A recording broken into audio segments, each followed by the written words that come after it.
Hi, I'm Mark Beck. And I'm Stephanie Thompson. And I'm Megan Salois, and we are coming to you from Sunset Plaza here in Kalispell, Montana. And this is Selling Montana.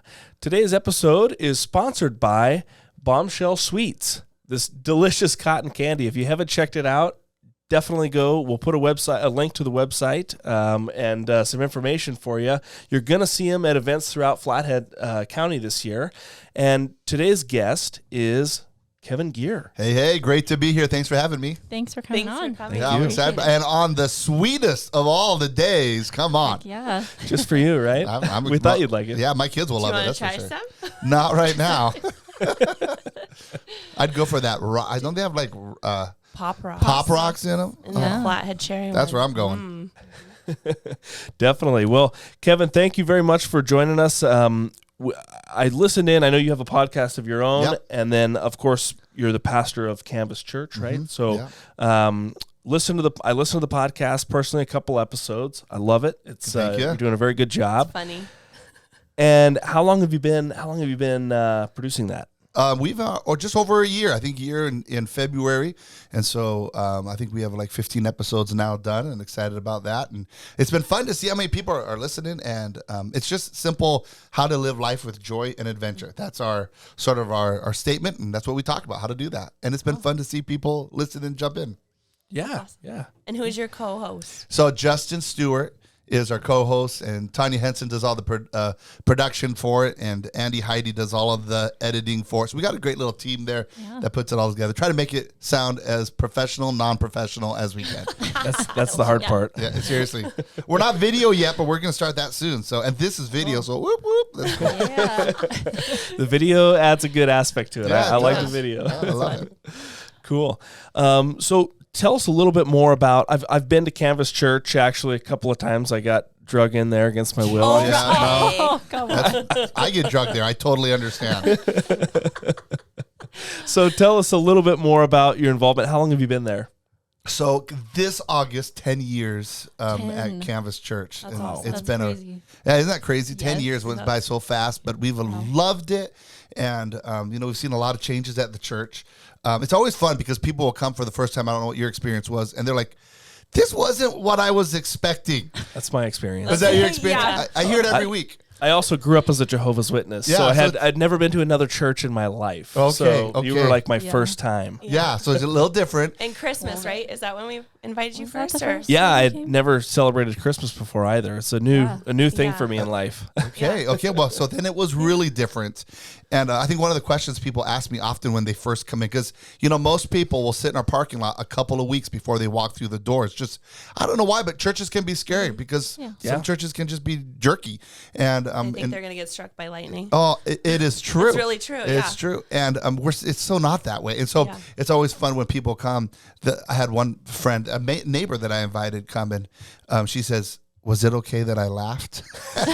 And because of her background, church background, didn't laugh at church. So I don't know what that was. So, and my philosophy is, if I'm going to get you laughing so I can punch you in the heart, and because I think a smile opens up the heart. So that's sort of how we flow and how we go, and seen a lot of people not only come to church, but really seen their life find substance and wholeness and help and reason. And that's what it's all about. We love doing that. It's fantastic. So you're building there. How have you been at that building? Just educate me a little bit about. Yeah, so we've added to it. We added a lobby to it because we didn't have a lobby before. Okay.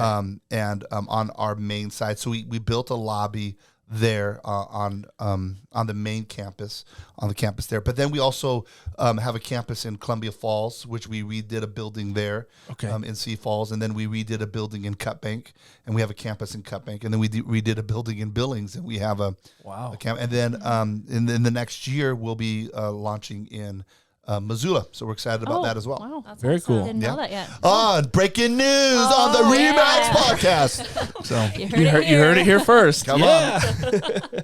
Yeah. That's awesome. Yeah, that's incredible. So you're really expanding your ministry, your church, I guess, across Montana.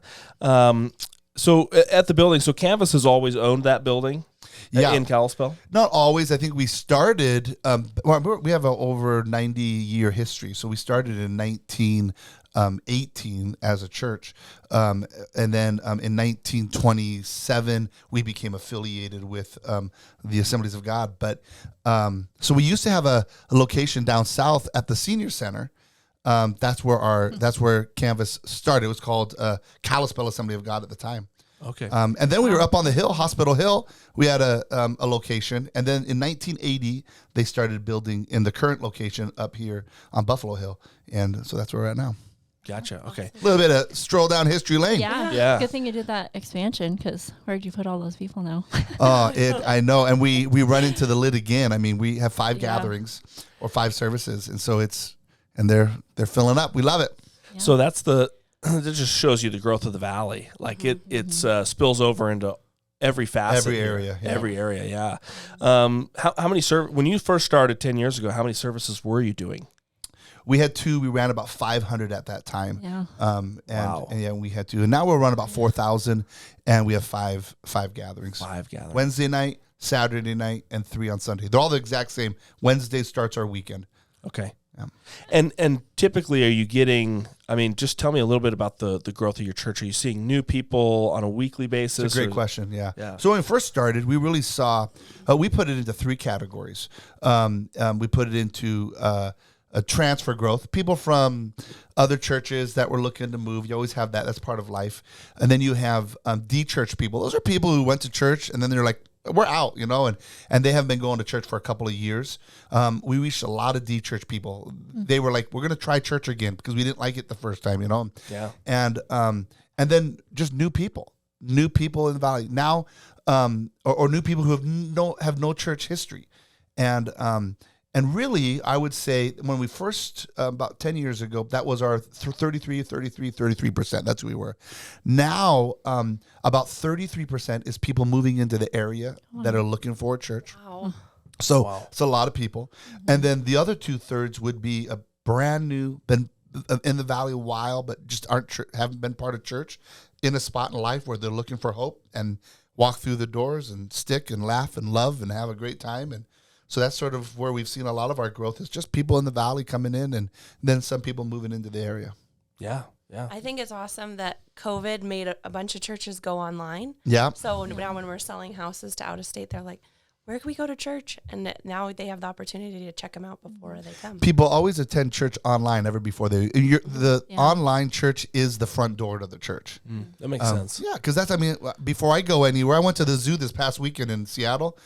I did a virtual tour of the zoo before I even got there, so I knew what to expect. Church is the same way. Yeah. Just scarier, for some people. For most people, there's no lightning involved. That's right. Yeah. That's right. And there is no lightning involved. Well, really not. There's no. I have hinted about putting in something that would be fun, just to scare people a little bit. And it might happen. And the Christmas Eve is going to be awesome, so we'll see. Like when you tell one of your jokes and then people laugh, it's like lightning bolt. Come on.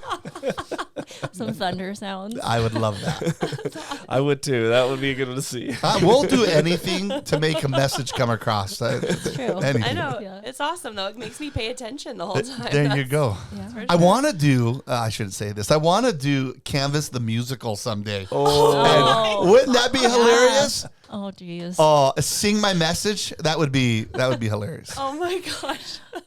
People hear that and they're like, oh, churches can't do that. And I'm like, where do you come with that? Yeah. That doesn't say that anywhere. We can do it.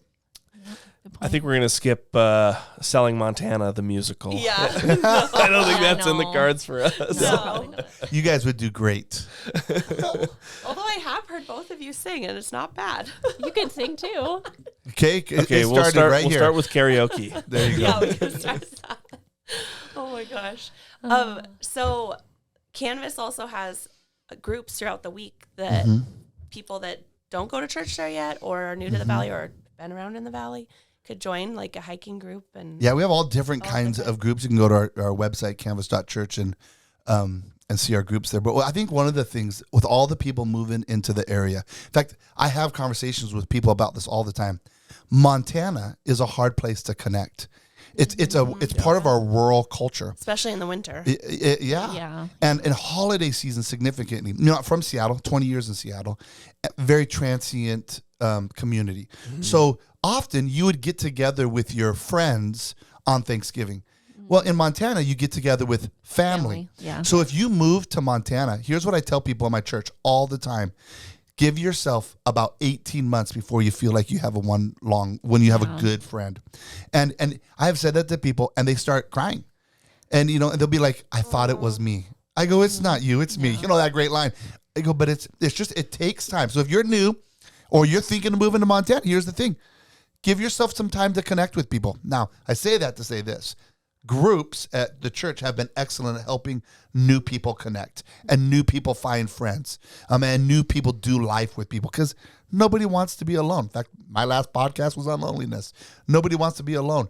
And so this creates the opportunity then, these groups, hiking groups, whatever, to find friends right away. And that's important, because quality of life, look at your friends, and that will determine a lot of your quality of life. That's very true.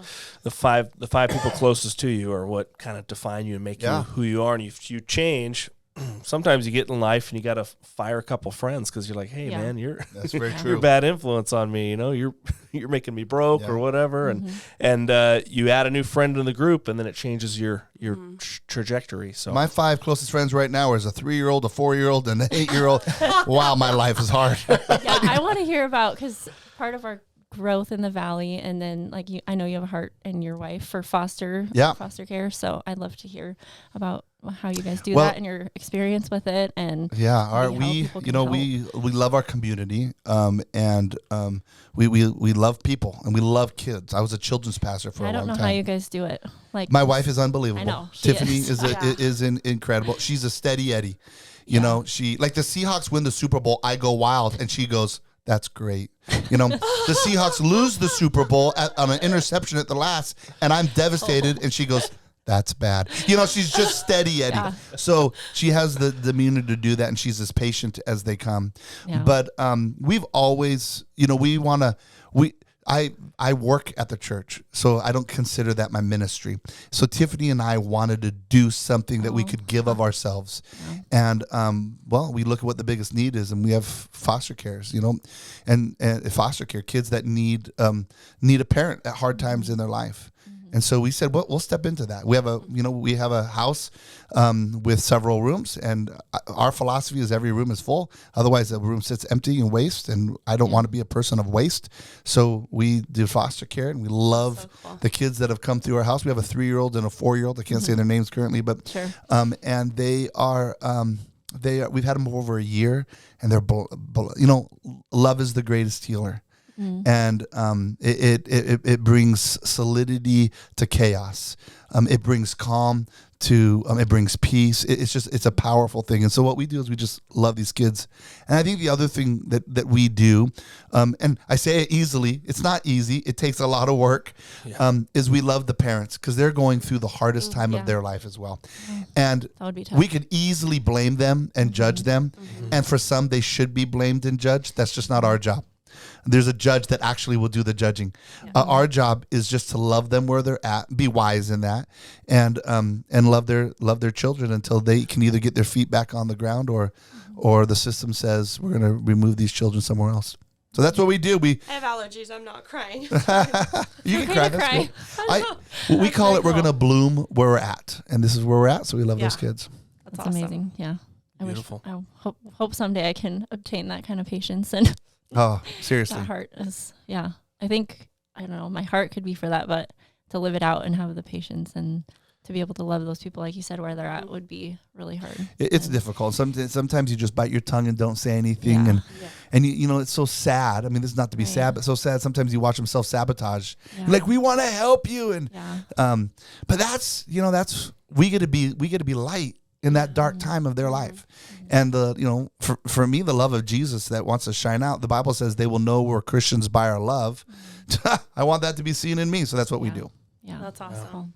Is that through Child Bridge? Yeah, we do it through actually CPS. Okay.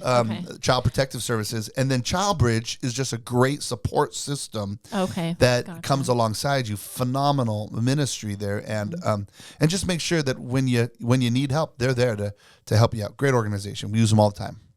So is that if someone wanted to, if they had the means to do so, and they wanted to get involved and be a foster parent, where would you get started with that? Well, ChildBridge is a great door to walk through that they can help get you equipped, and then CPS will help train you as well. I just said from how we did it, our story is a little different.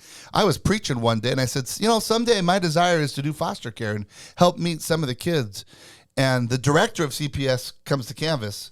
So she met my wife out in the hallway and said, we can make that happen this weekend. And within a month, we did some training and it was happening. Wow. Like, wow. Be careful what you say from the platform. Yeah. How many times have I said I want to go to Hawaii? And that doesn't work. It never works that way. In the audience, you can have my house. Exactly. Here's our condo. So how many times has my brother called you about fostering? He just started. Oh, has he? Yeah. I thought he really had. Jason did? No, that's awesome. No. And your brother used to be one of our pastors at Canvas. Now he's in California. Yeah. But that's awesome. No, but he told me that. I hope that he's telling the truth, that he calls you every once in a while, but... Oh, he calls me... Oh, this is being recorded. He calls me once a year, but he did call me... He did call me... Yeah. Well, that's Jason. He did call me and say he's going to be in town this summer. Yeah, he is. Yeah, he did call me about a month ago. So maybe a month ago he said that to you, and then he had just got done, and then he got excited. But he's going to be here this summer. He wants to go to lunch. Okay. So there you go. That's probably. I'm backing you up, sucker. I expect a call this afternoon. And he watches this, doesn't he? So do I. Yeah, he does. He watches it all the time. Yeah, he calls me a good once a year. Oh, me too. No, we're really good close. Man. Oh, funny. We might have to make a cut there. Mark doesn't like to edit a lot, and that's okay because it makes it more real. Well, this is real, and I've thanks for the opportunity to sort of share our heart of Canvas Church and thank you for coming and the impact that's happening on our community of people moving in and finding friends, and if we can be a friend maker, we're all about that. Yeah. Totally awesome.